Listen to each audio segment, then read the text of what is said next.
Australian V8 supercars with Fred Flintstone and friends.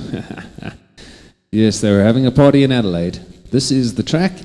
It's a street circuit. You might recognise it. They used to use this in Formula One. Brewery Corner, Foster's Corner. Yes, and a centre chicane, a Brabham straight. And this is Jaime Whincup. Fantastic drive yesterday, mate. Yeah, that was my best sprint round result. Car's very good. We've been working very hard, and it was just great to see. It was the first time we could get to see what everyone was going to be like in a long-distance race. So the cars are shown to be very good, and we've hopefully made some improvements overnight, and we'll be able to go a little bit quicker. That was my next question. Have you tweaked the car at all? I don't know what Craig's told you, but I don't think he has. I have. I've made a small tweak just to be able to have a little nicer balance for myself for today. Cars lined up for the start of the race. This is race 2. And you can see in the back, one of the cars is in a bit of trouble. It was the Caterpillar-sponsored car. And it's, there we go. You can see there. And, they were trying to get it to spark. It was having some troubles. And this was a bit of an emergency there. Had to abandon, quickly get out of there. The warm-up lap is about to begin. And, they went in the warm-up lap.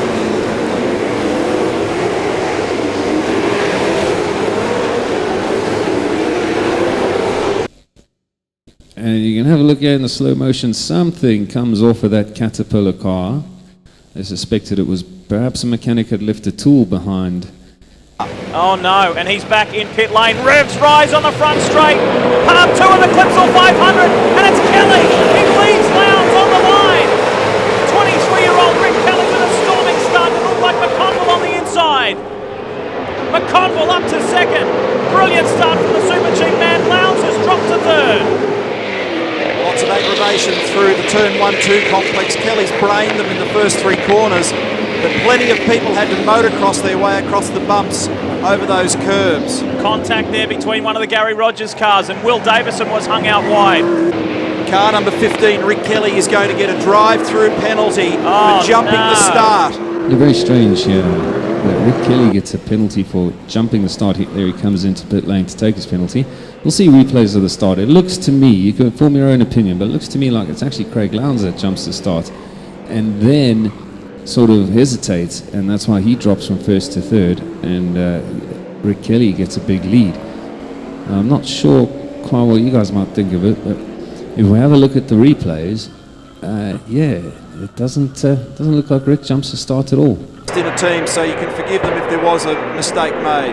Tell you what, if Rick Kelly's jumped that start, that is marginal. That was hard to see. Obviously, we're on the long lens. Race leader Cam McConville, 3/4 of a second margin. That's the replay again. There may be more to that story. Have another look at this replay of the start. Does the car closest to us go early? No.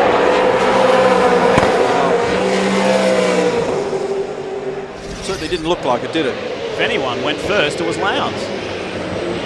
So in the meantime, Cam McConville had inherited the lead, and he was being harried here by Craig Lowndes. Lowndes right up on him, chasing him down in the early going. Look at this, we have some racing going on. Nice move there, went to block him. And that's Murphy getting past Garth Tander. Nice move. And that's how they sit. 1, 2, 3. There's a gap back to Tander in 4th.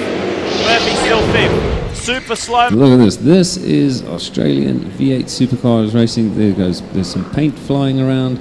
There's cars on 2 wheels. There's fire shooting out. With Todd Kelly. Here we go. This is Whincup. In the meantime, though, pit stops. You have to pit twice in the race, once for tyres and once for fuel. And that was Jaime Whincup getting his tyre stop out of the way early on lap 7. A couple of guys followed him in. And all went well for that first round of pit stops for these guys. The ones that did come in, not everybody chose to pit so early. It's only lap 7. And certainly not going to make it on fuel if they were pitting for fuel. But tyres weren't going to be too much of a problem. And off they went. Stevie Richards coming down the inside here of Murphy. Stevie Richards, the Australian V8 supercar racer, not the right to censor former wrestler. Don't get confused. Nice Jack Daniels sponsored car. Murphy coming back at him, but Richards is through. More pit stops. Lap 15. Really interesting pit stops. Sometimes they only change the rear tyres. You can see here, just rear tyres. A good effort by Jose Fernandez to start from 13th today, guys, but he's got a fuel surge problem which has caused him to drop back through the field. And let me tell you, when they showed the replay of Rick Kelly's start down here, the grandstand erupted in a chorus of boos. The Holden fans looked like they were just about ready to jump the fence. This is turn 11. You don't see quite as much flex there, the unweighted side of the car on the left side. You'll see it here when it comes up to the final corner, turn 13. Look at that. That's 12. This is 13 under brakes. V8 flamethrower. Cam McConville and Craig Lowndes dicing hard through the chicanes, bouncing around. The Triple Eight Falcon flies. Look at this. Inside move, new race leader. Lowndes is not going to give up. Pushes McConville wide, They're both extra off. wide, and They're Kelly both takes the lead. And debris coming off Craig Lowndes' car. You can see, smoke coming as well. There was damage for Craig Lowndes here.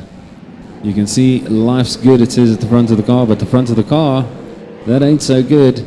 And he would have to come into the pits for repairs, and in doing so, he cut the pit lane entry. He had lost some steering, and he cut the pit lane entry, and that would unfortunately give him a penalty later on.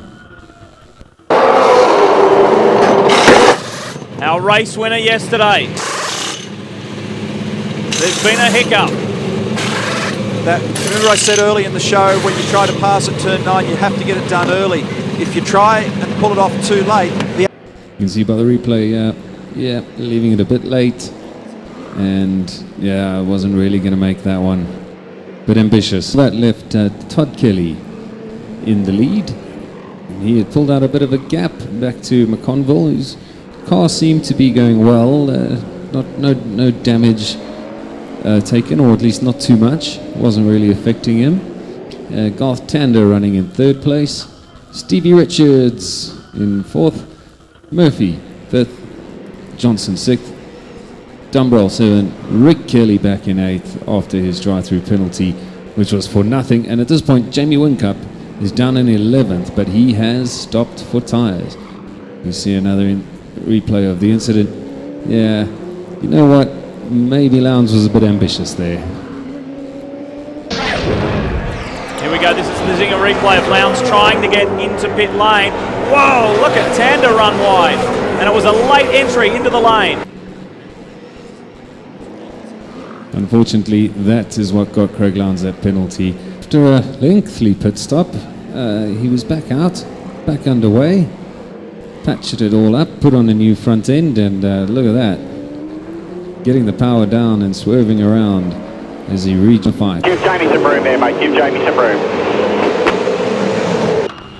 Lap 22, and pit stops for fuel began, and the guys who hadn't yet pitted for fuel, some of them came in for tyres, some were coming in for fuel, some were coming in for their second stop, which was the end of all their pit stops. You can see just tyres going on over here for Todd Kelly. He is back underway. And a big queue in pit lane. Watch McConville. We'll get back to a replay of that as an incident in pit lane. Yes, Brow in the other Jack Daniels car. And he was shortly underway. Go. Right, CPS light off. Safety car intervention on lap 22. And a whole pile of people coming in to... Now that's interesting. They're taking fuel on for Ingle. And this was all triggered by a safety car. And we were all kind of wondering, what caused this safety car period? Go, you're all clear. Might be wrong, but crunch some numbers on that, but I didn't think the fuel window opened for most teams until lap 30 or thereabouts. Yep, they would have to save fuel and hope for more safety cars. I they were going to make it to the Jason end. Brighton, With a terrible day dash. for Ford Performance Racing.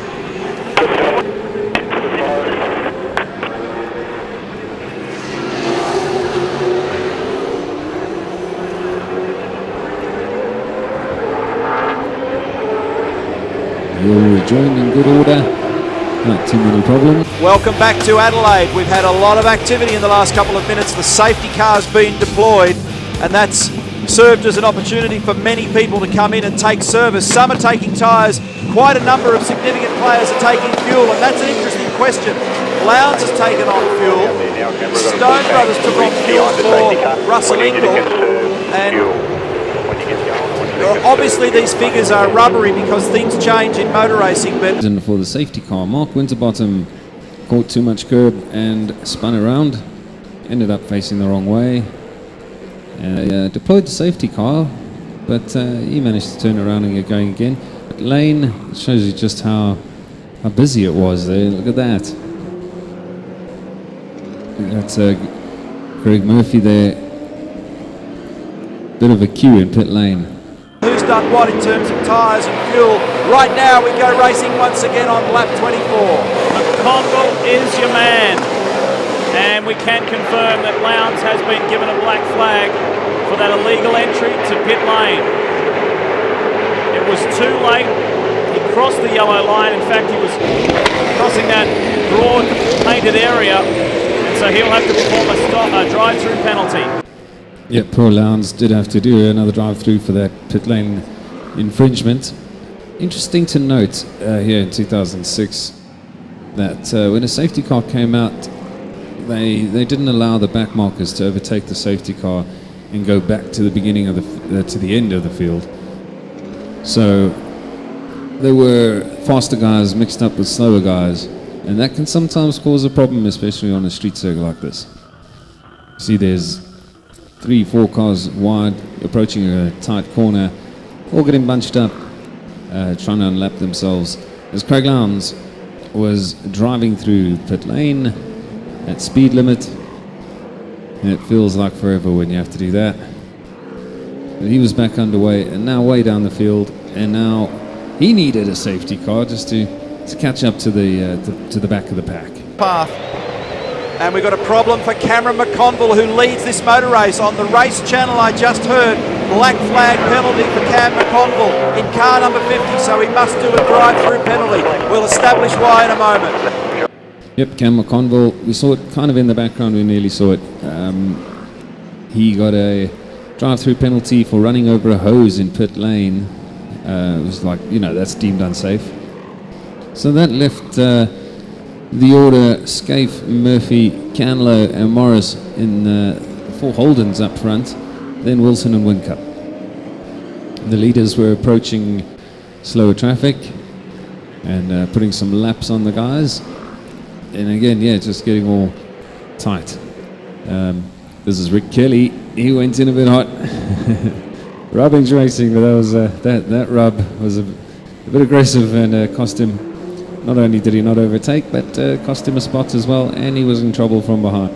Have a look at this. This is young Andrew Jones with his bonnet was up. Want to know how to fix this if this ever happens to you? If your hood just pops up, just give it a bash. So, Andrew Jones, unfortunately, in the pit there. As the moment it happens, it just flaps up and he sees nothing. That is the pit lane exit. He had to drive a lap like that. This is how it happened. Last corner, he got in too hot as well. He realised something doesn't feel quite right in the brake department. Cam McConville, James Courtney, seeing a replay. Courtney runs wide at turn 4, bang. It has been an eventful weekend for James Courtney. Some good racing going on as gaffer tape was the solution. This is Radicic. He was holding up a bit of a traffic jam, queuing up behind him. And wow, a drag race is what we had down the main straight. And there we go, nicely through. Radicic retaining his position. Replay here. Andrew Jones was in the rules again. On Jose Fernandez. This time it was Jose Fernandez who came off worst. Yeah, poor Jose Fernandez. He was Fans able of to get Craig back going Lowndes. again, went back to the pits, but you see from that angle. Another angle of that at turn Perhaps, 4. young He's down in Jones, 30th. a bit frustrated. The computer hasn't scrolled And, through to that position, but he's a far couple too of ambitious there. spots down. And here comes a black flag for car 23 again, Andrew Jones, for the incident that we just saw. So a second one in a matter of moments for Andrew Jones. This is great. What a great view. We have the onboard cockpit. We've got a camera on the pedals. And we've got some indicators showing us speeds and RPMs and a cabin temperature of 41 degrees Celsius. Wow. That's like being underground in a mine. While we were getting these awesome views, Jaime Whincup and Canto, they were having a big fight. And it ended in tears, unfortunately, for Canto. He was in the wall. He's gone right across the road, buried the car deep into the tyre wall. Wow. This doesn't work out too badly for Greg Murphy. Look at this, here's why. Jaime Whincup made a little light contact there with Canto, and the bloke had nowhere to go, unfortunately. This is the problem on a street circuit late in the weekend. No grip off race line. It's very dirty offline, and once you do get a little bit offline, this is quite a big impact into the wall. Crunch. Unfortunate one that once you get offline in these sort of conditions, it's just you go straight. It's almost like aquaplaning in the wet. But that would bring out a safety car, and the guys were into the pits. They were going to take on fuel here, and they weren't quite going to make it. You can see they're being told conserve fuel. So anyone who's pitted already for fuel, they're worried about making it to the end without a splash and dash. WPS safety car in. We're ready to go racing again.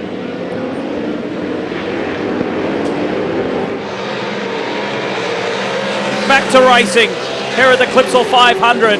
Jaime Whincup is the race leader from the two brothers Kelly, Todd and Rick. And someone going very, very slow on the front straight. Is it Paul Radicic? No, it's Alan Gurr for Team Sirame. Perhaps he was just staying out of the way. You rejoin us on the restart lap. It was a very short caution. Whincup is the third car in line. And Winterbottom is staying out of the mix as well. He knows he's not in the hunt up front, so he stays wide, gives them room. Ingle comes charging through. He's got Skate on his hammer, and one of the Fujitsu cars is turned around, and Courtney is in his second major accident in as many days. And one of the Super Chick cars, Cam McConville, or is it Greg Murphy? It is McConville, is smashed heavily. That was the car that came in contact with Courtney. Carnage here in Adelaide. Yeah, okay. Well, there was some lunacy there. This is going to take a number of laps to clean up. Massive damage to the Geraldwyn car of Courtney, to the Super Cheap Auto car of McConville. Let's hope the blokes are okay. I heard James' voice on the... So this is just Winterbottom trying to stay out of the way and going slow. He lets the two guys through, but there's a whole gaggle of cars behind him. And yeah, it's just, there's a spinner in front. James Courtney gets hit. Cam McConville's just got nowhere to go. So there was a long safety car period. But when they went racing again, it was Jaime Whincup now in the lead of the race, with all of his pit stops done and complete. He had two Kelly brothers right behind him. And there was some great racing here. Great racing in the back. Look at them all queuing up. And this is Dumbrell going through on the inside. And Murphy got into the dirt and hit the wall. And then Scaife coming behind. Just couldn't avoid him. Very unfortunate. And yeah, look at this. Just helping out his mate here. They're all buddies at the end of the day. Time to go. Let's go to Brewery Corner and have a beer. We've just been in a pretty heavy accident. You can see her from this angle. a pretty big impact into the wall, and then Scaife nowhere to go, just slams into the back of him. Racing. Jaime Whincup has just 18 laps to go, and he could be called a race winner. So as we're racing again, the safety cars had allowed these guys to conserve enough fuel to make it to the end, and there was going to be a big fight. The Kelly brothers, Rick Kelly, after his drive-through penalty for nothing, was up into third with his brother Todd ahead of him, and Whincup leading. And you see some racing going on, blocking, and guys just trying to come up. Guys who were misfortunate in the early part of the race trying to make their way up through the field. And a nice clean maneuver down the inside there. Two to that car on the left of screen, heavily damaged. Will Davison was a lap down earlier in this race. He is now back on the lead lap, and he is running in 14th place. That's valuable championship points. It's wonderful when you get a first-time winner, and especially when it's a young, fresh name to the sport. Remember this young guy, Jaime Whincup. The Gold Coast-based Victorian sends the Ford fans into a frenzy. Whincup wins for the first time. Well done, young man. Yes, well done indeed. In the battle of Ford versus Holden, Ford came out on top, and the Ford fans had a new hero in young Jaime Whincup, who'd go on to set the record for the most wins in Australian V8 supercars racing, a record that still stands today, as well as most pole positions. He was a very, very happy young man, and yeah, geeing up the crowd. Awesome to see in his Ford Falcon. Let's see what he had to say after the race on the podium. You wind the clock back a few years ago. You were standing trying to get a job in pit lane, and now you're back and back with a vengeance. That must feel good. Well, who can I thank? The whole 888 team. What a fantastic effort. I was running 7th in the race there at one stage, and I come out of the pits in the lead. I'd like to thank all the directors of 888 for coming here today. Better Electrical, Ford, all the Ford fans. Thank you. You lead this series now by a narrow margin. It's 310 to you, 305 to Rick Kelly, and 290 to Todd. Important now to keep those points going in the bank in future rounds, isn't it? Well, absolutely. It's a points race. It's 13 rounds.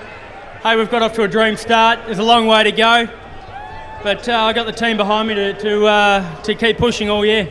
Tell me about just the car itself and what it felt like toward the end of the race. It just seems as though you've hardly put a mark on it right across the weekend, and you sounded nice and calm on the radio. Hey, yeah, no, the car was fantastic. We made some changes last night. We couldn't quite hold Craig's pace. My engineer, Ludo, thank you. You've done a fantastic job. And I just pushed hard at the end. Todd was putting the pressure on. He had those high beams on, and I was able to drive away.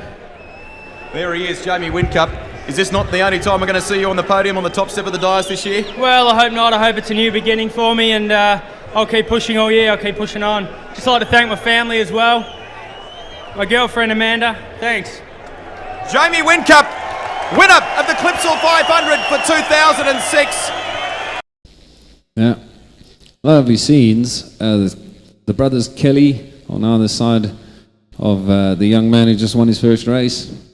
Very cool, nice photos. And then it was time to spray all the pretty ladies with champagne. Lovely stuff. Guys, that's it for this one. Hope you enjoyed a look at Australian V8 Supercars. I encourage you to watch more of this. Australian V8 Supercars racing. It's really, really cool. Thank you to everyone who subscribed. We have 100 subscribers. I don't know what the next target is, but let's do it. If you liked the video, hit the like button, because that helps the YouTube algorithm do something that's good for the channel. I don't know how that works, but that's what I hear. If you want to see some more first wins, here's a playlist for you. And until the next time, guys, have a good time all the time. Cheers.